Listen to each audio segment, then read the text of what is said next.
Speaker McCarthy had a mandate from the American people, negotiated with the powerful negotiation position of a unified Republican Party, not only just in the House, but in the House and the Senate, to hold the line for the bill that we passed. This deal that we've heard about totally fails to deliver on all of it.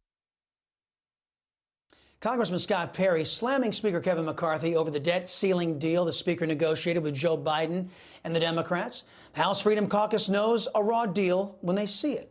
So now what?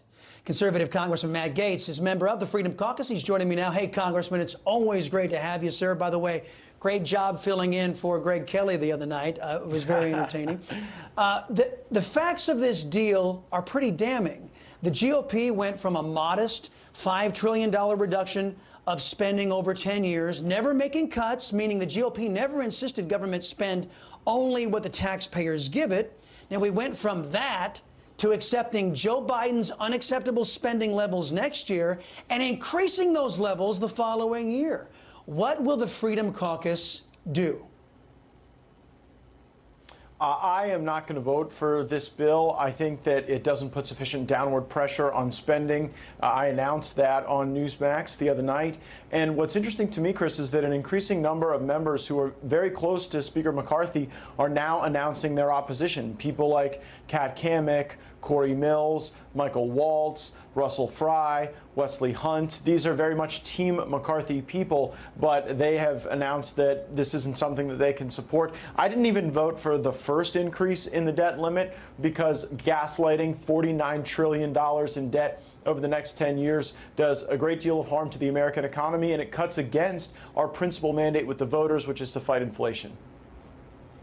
Now, there is a vote, I think it's in a matter of hours, in the Rules Committee on this debt deal, as it were. Has the Speaker signaled to you that he is open to driving for a better deal that is more consistent with actually trying to reduce the profligate spending that is driving inflation, that is harming our country?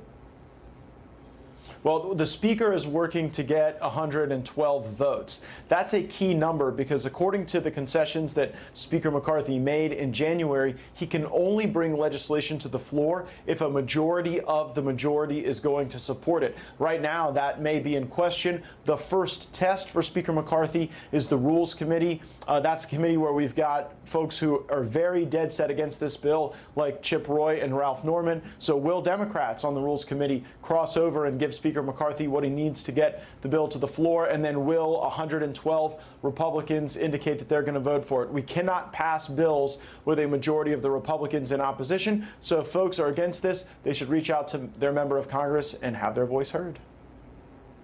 Now, if the Speaker puts together a Democrat-Republican vote yes for this, what will the Freedom Caucus do if the people who are objecting to this bill get overridden, if the Republicans get overridden by a Republican Speaker teaming up with Democrats to pass this bill? Again, I think the operative question there is whether or not the Speaker can get to a majority of the majority. If a majority of Republicans are against a piece of legislation and you use Democrats to pass it, that would immediately be a black letter violation of the deal we had with McCarthy to allow his ascent to the speakership, and it would likely trigger an immediate motion to vacate. I think Speaker McCarthy knows that. That's why he's working hard to make sure that he gets, 120, 150, 160 votes, and that's why those of us who are not supportive of the bill are trying to point out that many of the changes are cosmetic in nature, and Joe Biden's administration is going to be able to waive certain requirements and certain conditions that sound like great talking points, but that don't save the country from the ruin that the Biden administration is bringing us to. Yeah, I just don't know how we can go from shaving off $5 trillion from already massive overspending over 10 years to actually increases over the next 2 years and call that a win. I just don't know. Congressman Matt Gaetz, sir, always a pleasure seeing you. Hope to talk again soon.